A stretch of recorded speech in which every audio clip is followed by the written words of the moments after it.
Hola jóvenes, ¿cómo están? Los saluda el profesor José Ayala del Centro de Educación Básica Francisco Morazán en Catacamas, Olancho. Hoy en la clase de Historia de Honduras de 10º grado, para las modalidades de BTP y BCH, les traigo el tema de la participación social en la independencia y el papel criollo y del pueblo en el proceso de independencia de Honduras y Centroamérica. Espero se queden y puedan aprender mucho. Antes de comenzar con el tema, es importante hablar sobre los cuidados que tiene que tener para no contraer la COVID-19. Recuerde asistir al centro de vacunación más cercano si aún no lo ha hecho, utilizar su mascarilla, lavarse las manos con abundante agua y jabón, el distanciamiento social de 1.5 a 2 metros. También no olvide desinfectar todos los productos que ingresen a su casa. Con esto estaremos evitando que el virus entre en nosotros y en nuestra familia. Las expectativas de logro para esta clase son conocer los motivos que llevaron al pueblo centroamericano a independizarse de España y determinar la importancia de los criollos en la independencia de Honduras y Centroamérica. Comenzaremos explorando los conocimientos previos. ¿Cómo fue el proceso de independencia de Honduras? ¿A quiénes se les llamaba criollos? Muy bien, yo sé que ha respondido correctamente a estas interrogantes. Ahora vamos a hablar sobre las clases sociales durante la colonia española. En la pirámide que puede apreciar en pantalla tenemos en la parte superior a los españoles, también llamados peninsulares, quienes gozaban de grandes privilegios y ocupaban altos cargos de gobierno. Debajo de ellos se encuentran los criollos, quienes eran hijos de españoles nacidos en América, poseían grandes haciendas y plantaciones, pero no tenían tantos derechos políticos. Los mestizos, que eran la unión entre diversos grupos étnicos, trabajaban en pequeños talleres de artesanos y en comercio. Los indígenas, que eran los grupos que se encontraban en situaciones más complicadas, trabajaban en la agricultura, la minería y finalmente tenemos a los esclavos negros, quienes provenían desde África. ¿Quiénes eran los criollos? Del portugués criollo, criollo es un término que surgió en la época colonial para nombrar a las personas nacidas en América que descendían exclusivamente de padres españoles o de origen español.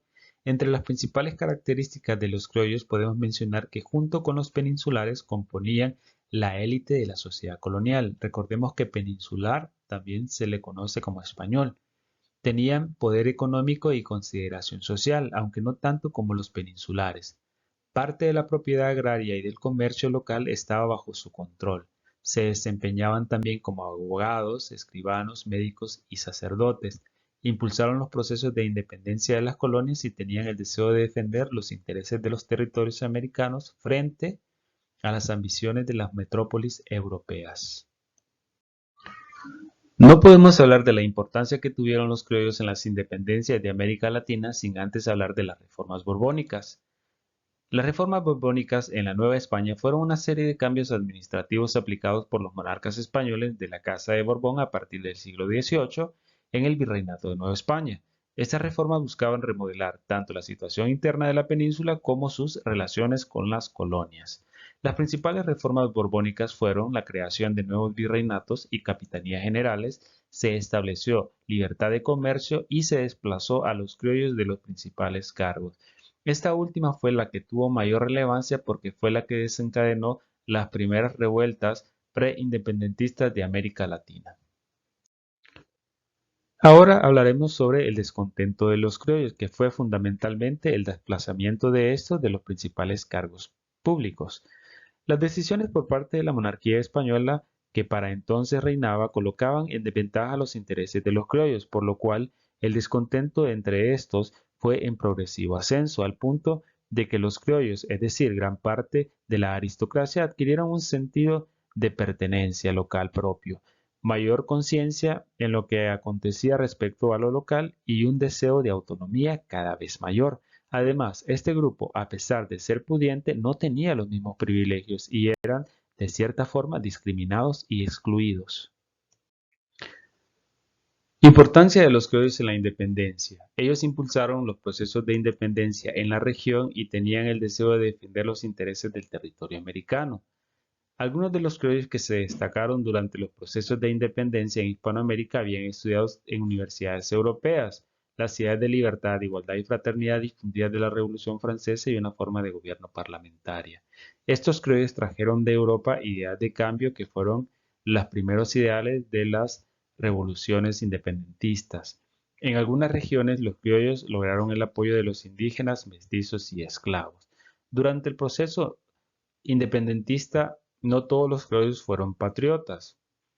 Muchos de ellos permanecieron leales al rey Fernando VII. Movimientos preindependentistas en Centroamérica. Entre 1808 y 1814 se dio una serie de levantamientos armados que en la actualidad son conocidos como principales movimientos preindependentistas, entre los que se destacan en Guatemala en 1808 se produjo una reforma universitaria propuesta por José Antonio Liendo y Goicoechea. En El Salvador, en 1811, ocurrió un levantamiento armado dirigido por el presbítero José Matías Delgado y Manuel José Arce, quien posteriormente se convertiría en presidente de la Federación Centroamericana. En Nicaragua, en 1811, en Granada precisamente, se dio un levantamiento armado contra el gobierno español. En Honduras, en 1812, en las ciudades de Tegucigalpa y Comayagüela, hubo una rebelión por el desacuerdo al que les impusiera la alcaldía autoridades como José de la Sarra. Nuevamente, en Guatemala, en 1813 se tramó una forma de dar inicio a la independencia. Y finalmente, en El Salvador, en 1814, inició un levantamiento dirigido por Manuel José Arce y Domingo Antonio Lara. Sin grandes batallas ni derramamientos de sangre, la independencia de Centroamérica se consumó el 15 de septiembre de 1821. La educación, las costumbres y la región formaron a ciudadanos que clamaron pacíficamente por su propia libertad. América Central integraba el Imperio Español bajo la dominación de la Capitanía General de Guatemala. Esta entidad territorial estaba formada por las actuales Guatemala, El Salvador, Honduras, Nicaragua, Costa Rica, el estado mexicano de Chiapas y las provincias panameñas de Chiriquí y Bocas de Toro. Hay que mencionar que posteriormente Centroamérica se unió a México y luego en 1823 se declara oficialmente independiente. A diferencia de México y Sudamérica, en Centroamérica este proceso de independencia se dio de manera pacífica. Hemos llegado al final de la clase el día de hoy, pero no quiero que se vaya sin antes contestar la siguiente pregunta. Según lo aprendido hoy, ¿cuáles fueron los intereses de los criollos en proclamar la independencia de Honduras y Centroamérica? Conteste esta pregunta en su cuaderno. Ha sido un gran placer, jóvenes, compartir con ustedes. Sigan estudiando mucho. Que Dios los bendiga.